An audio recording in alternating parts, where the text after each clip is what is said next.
आइए देखते हैं सबसे पहले अनंत सूत्र कैसे बनाया जाता है।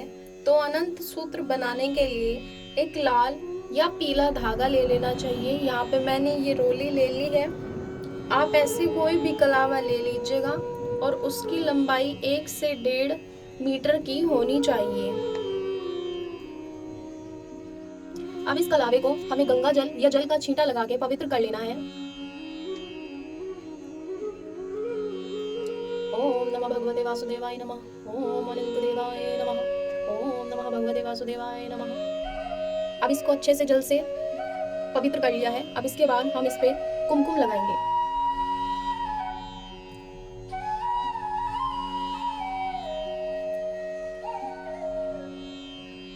इसको अच्छे से कुमकुम लगा देना है। ओम नमः भगवते वासुदेवाय नमः। ओम नमः भगवते वासुदेवाय नमः। हम इसमें 14 गांठें बांधेंगे और प्रत्येक गांठ के बाद हम मंत्र उच्चारण करते रहेंगे। आप लोग भी मेरे साथ मंत्र उच्चारण करते रहिएगा। ओम नमः भगवते वासुदेवाय नमः। तो ये पहली गांठ लगी है सतलोक के लिए। अब दूसरी गांठ लगाएंगे। ओम नमः भगवते वासुदेवाय नमः। तो ये दूसरी गांठ लगी है तपलोक के लिए। अब तीसरी गांठ लगाएंगे। ओम नमः भगवते वासुदेवाय नमः। अब चौथी गांठ लगी है। तीसरी गांठ हमने लगाई है जनलोक के लिए। अब चौथी गांठ लगाएंगे महरलोक के लिए। ओम नमः भगवते वासुदेवाय नमः। पांचवी गांठ लगाएंगे स्वर्गलोक के लिए। ओम नमः भगवते वासुदेवाय नमः। छठी गांठ लगाएंगे भूर्वलोक के लिए। ओम नमः भगवते वासुदेवाय नमः। सातवीं गांठ लगाएंगे पृथ्वीलोक के लिए। ओम नमः भगवते वासुदेवाय नमः। आठवीं गांठ लगाएंगे अतल के लिए। ओम नमः भगवते वासुदेवाय नमः। नौवीं गांठ लगाएंगे वितल के लिए। ओम नमः भगवते वासुदेवाय नमः। 10वीं गांठ लगाएंगे सुतल के लिए। ओम नमः भगवते वासुदेवाय नमः। 11वीं गांठ लगाएंगे रसातल के लिए। ओम नमः भगवते वासुदेवाय नमः। 12वीं गांठ लगाएंगे तलातल के लिए। ओम नमः भगवते वासुदेवाय नमः। 13वीं गांठ लगाएंगे महातल के लिए। ओम नमः भगवते वासुदेवाय नमः। 14वीं गांठ लगाएंगे पाताल के लिए। ओम नमः भगवते वासुदेवाय नमः।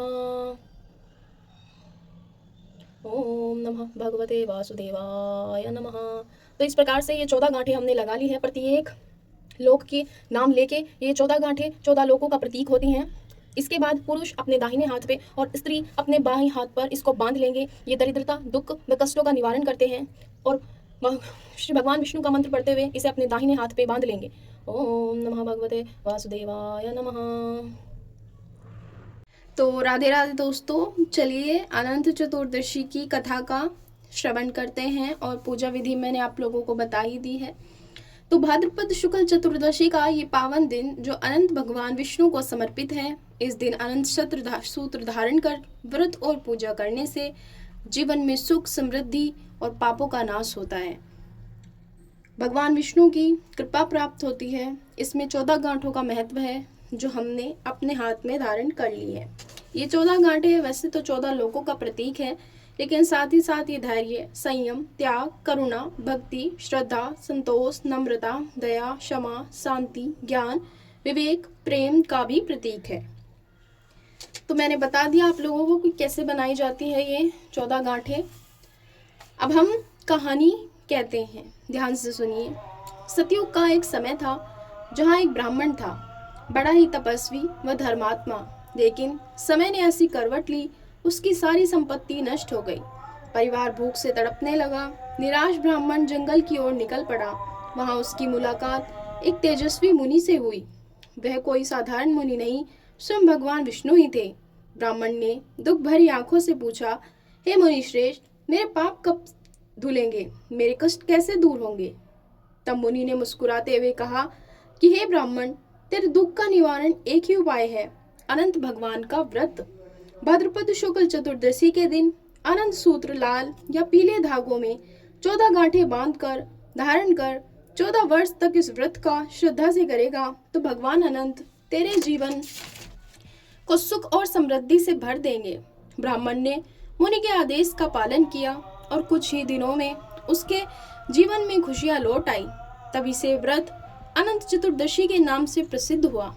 भक्तों, जिस भी भाई या बहन के घर दुख, दरिद्र या कष्ट निवारण कोई भी उपाय करने से लाभ नहीं हो रहा है, तो एक बार इस अनंत चतुर्दशी का व्रत जरूर करें। भगवान विष्णु के इस व्रत में बहुत हद तक ये कारक माना गया है कि आपके घर में अगर दुख, किसी प्रकार की दरिद्रता, कष्ट या कोई रोग आकर टिक गया है जो कि निकलने का नाम नहीं ले रहा है, एक बार इस व्रत को कीजिए और कुछ ही दिनों में आप लोग देखेंगे कि आपके घर की सुख शांति वापस से लौट आई है। तो जिस प्रकार भगवान श्री हरि विष्णु ने उस ब्राह्मण श्रेष्ठ का दुख हरा, उसकी विनती सुनी और उसका व्रत स्वीकार किया, इसी तरह भगवान श्री हरि विष्णु हम सब पर भी अपनी कृपा दृष्टि बनाए रखें, इसी की हम कामना करते हैं। आइए बोलते हैं श्री हरि भगवान विष्णु की जय हो। ओम नमः वासुदेवाय, ओम नमः वासुदेवाय, ओम नमः भगवते वासुदेवाय नमः।